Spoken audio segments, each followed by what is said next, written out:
Strange. I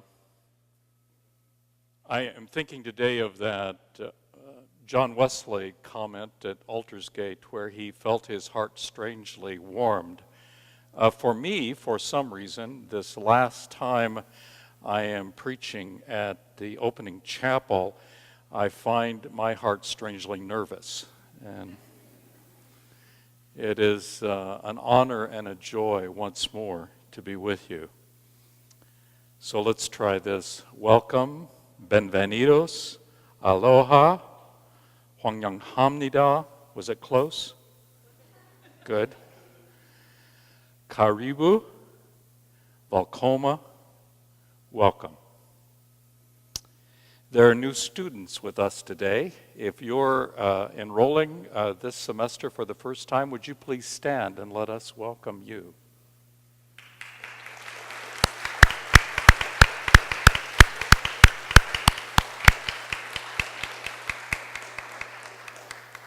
We also have the honor this semester of welcoming Dr. Fred Schmidt, who will be assuming the role of the Reuben P. Job Chair in Spiritual Formation.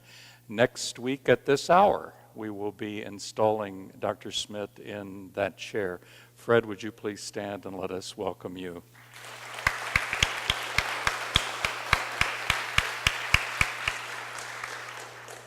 Last year, Dr. Angela Kauser joined us, but she really didn't officially begin until November. I don't see Dr. Kauser here, but we certainly welcome Angela as assistant professor in the sociology of religion and director of CBE.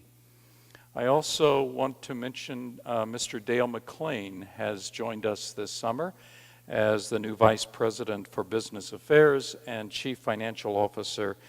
And I realized one person we didn't greet last year is sitting in the back, and that's Miss Erin Moore, who is my executive assistant. And Erin, thank you so much.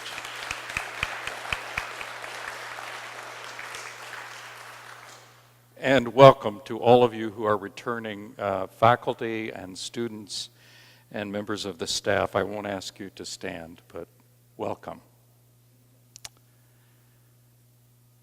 Christian Wyman, a poet actually here in Chicago, who has suffered with cancer and written about that and written about his coming to faith, published a book this summer entitled My Bright Abyss. There is one stanza of a poem that I have lived with throughout the summer. It is this: my God, my bright abyss, into which all my longing will not go. Once more I come to the edge of all I know, and believing nothing, believe in this. Would you join me in prayer? May the words of my mouth and the meditations of all of our hearts be acceptable in your sight, for you are our strength and our Redeemer. Amen. Tomorrow evening, just after sunset, the ram's horn will be blowing. The shofar will be heard in Jewish synagogues from Jerusalem to Evanston to Los Angeles and beyond. It is the opening celebration of the Jewish New Year, Rosh Hashanah. At several points in the liturgy, if you've been able to participate in that, the shofar will be sounded. As one of my rabbi friends told me once, this is our spiritual wake-up call.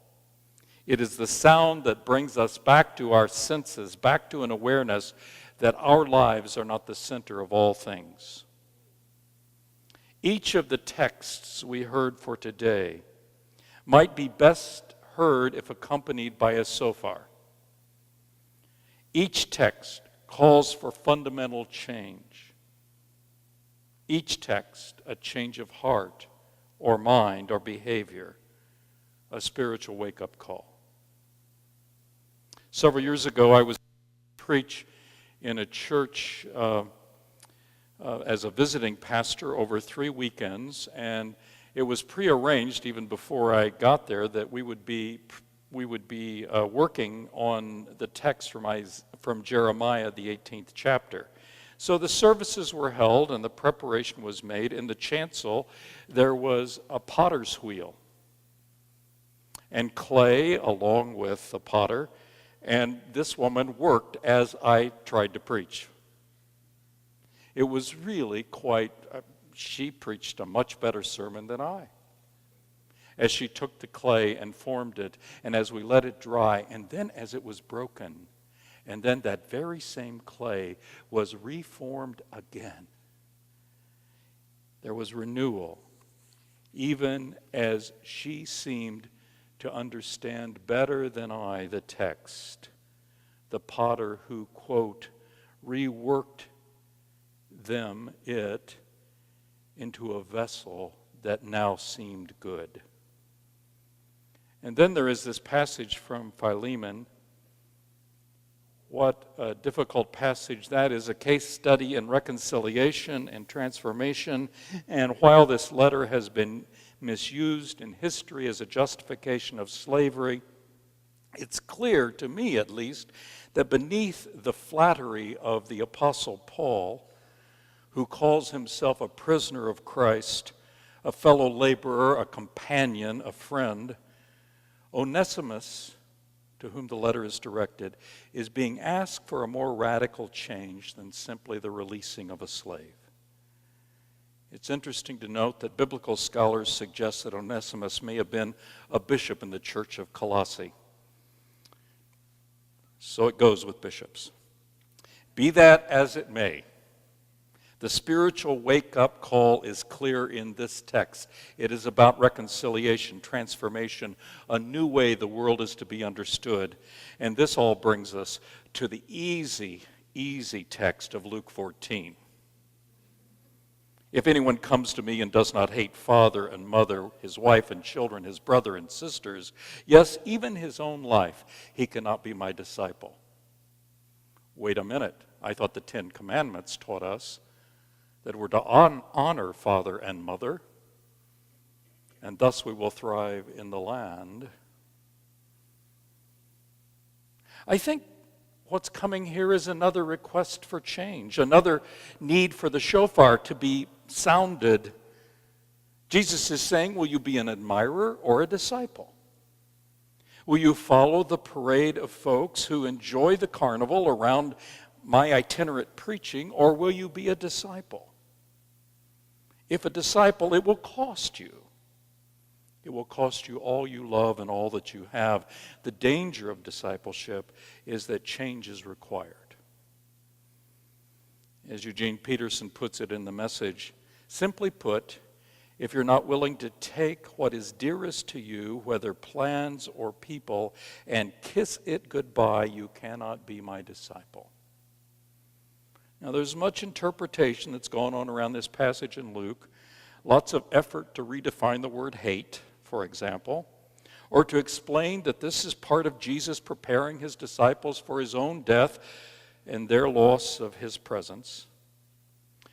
For me, this passage is best understood in terms of the wider text. It is part of a journey toward Jerusalem, and this pericope in particular sits between the passage of Jesus talking about attending the great banquet and the summary verses on saltiness losing its flavor. Seeing the way persons were seated in places of privilege was an important precursor to understanding this comment about discipleship. Jesus tells of God's great banquet where those first invited to table refused to come. You see, they're busy. Not small things, getting married, doing business, making money, buying property. In the parable, Jesus says, well, if you will not attend and take your rightful place, we're going to invite others for that banquet, especially those that are on the margins, the poor, the outcast. They will be the ones who will be at table. You see, the larger context suggests that there is a call to commitment in discipleship. It changes your priorities. It keeps you changing now and always into the future. As I've been thinking about society and the church and seminary education, I've done a lot of thinking about what is of ultimate value. Where do I need to be transformed? What banquets of the Spirit am I missing? I must confess that I listened to all the hand-wringing about seminaries and church and world. I listened to the counsels of despair and strategies for church renewal. And much of what I hear isn't really about fundamental transformation. It's not about enjoying God's great banquet. Rather, it's about branding, market share, the positioning of oneself as a competitor in a rough and tumble world. How might we be seen as better than or more relevant than some other one? And I was taken back to Freud's Civilization and Its Discontent, and his note there of the narcissism of small differences. And I find myself wondering how much of the hand-wringing that goes on, and how much of the comparison that goes on, and even how much of the dissension we may experience in our own lives is really just an expression of the narcissism of small differences. Envy becomes the decisive element in this. A superficial sense of our own uniqueness. I was at a meeting just last week where 14 seminaries were to present their programs to a group of pastors of larger church. It felt like a seminary beauty contest. One by one, we were paraded forward, and you would have thought we were each one the last and final great answer for how to do theological education. And I was aware that it wasn't so much about what we do and who we would pretend to be, so much as it is about who we are becoming. What will the cross mean for us? What will discipleship mean for us? Not how will we respond to our envy of someone else, or how will we claim to be the uniquely positioned seminary, but rather what's happening in our lives. What call to transformation do we hear? How will we know that even when we feel smallest, God's great abundance is there? Poetry has always been a gift to me, and I think of Donald Hall, a short story and a poem he writes about his grandfather who collected string and kept it in a box out in the shed. And he labeled that box, "Strings Too Small to Be Saved."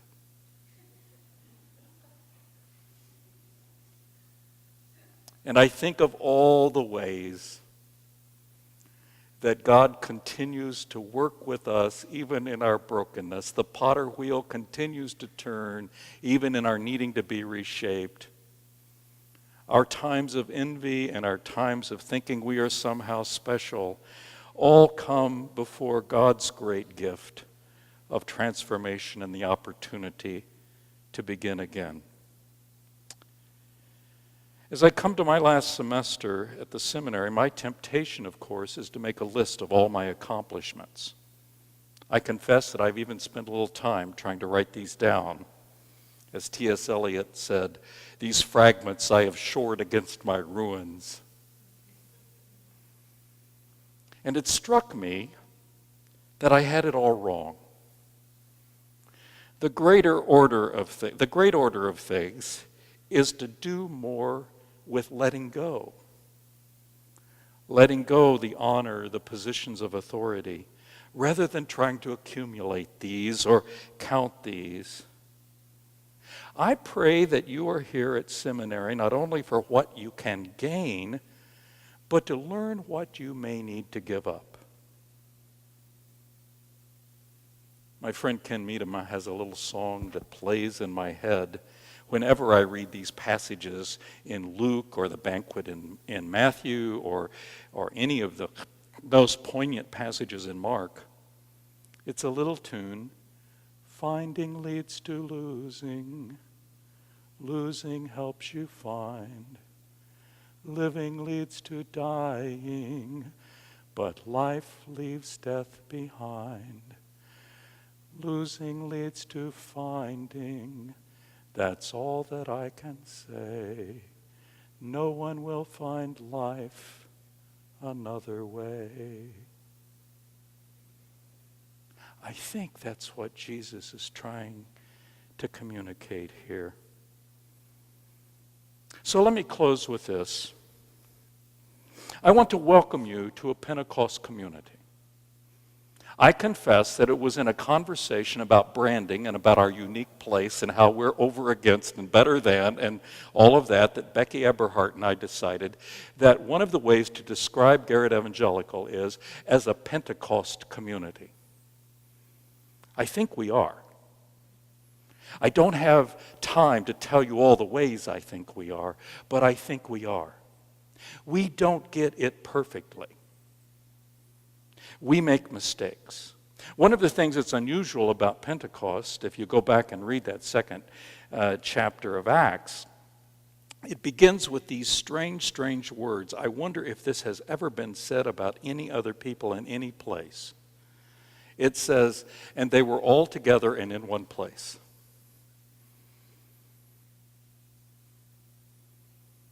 And it was that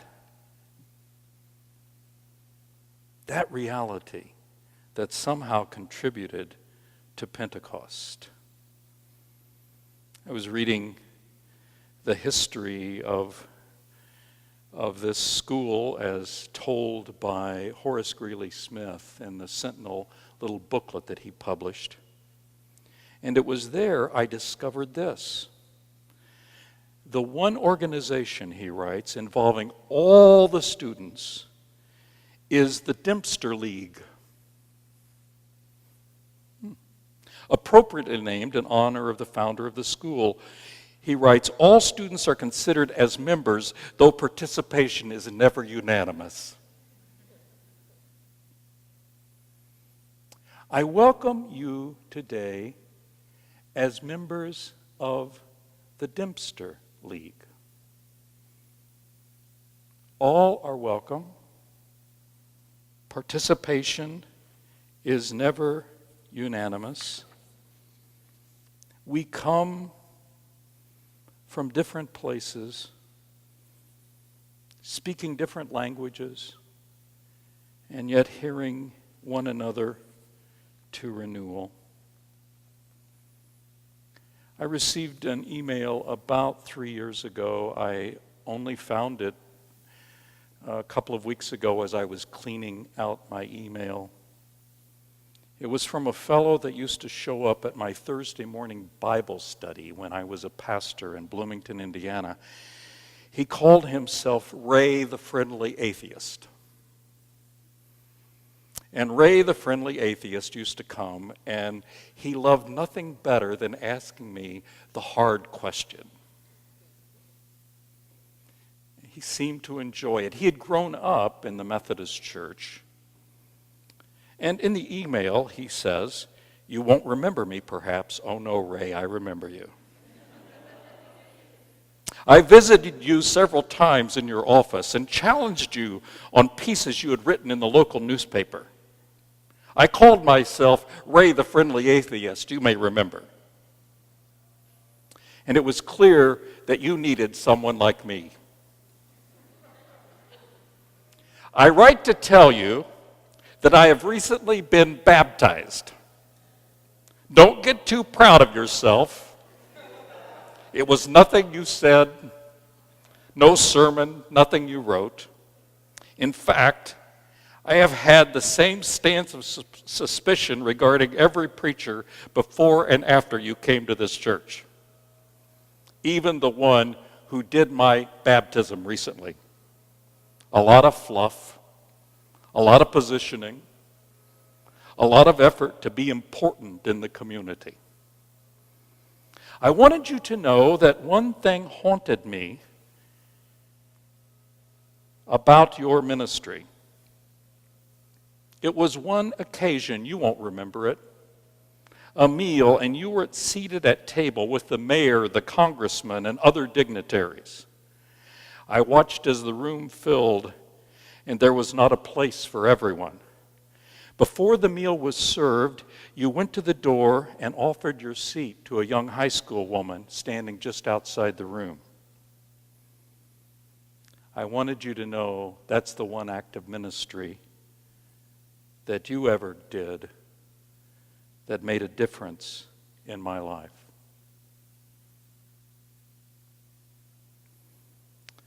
My God, my bright abyss into which all my longing will not go, once more I come to the edge of all I know, and believing nothing, believe in this.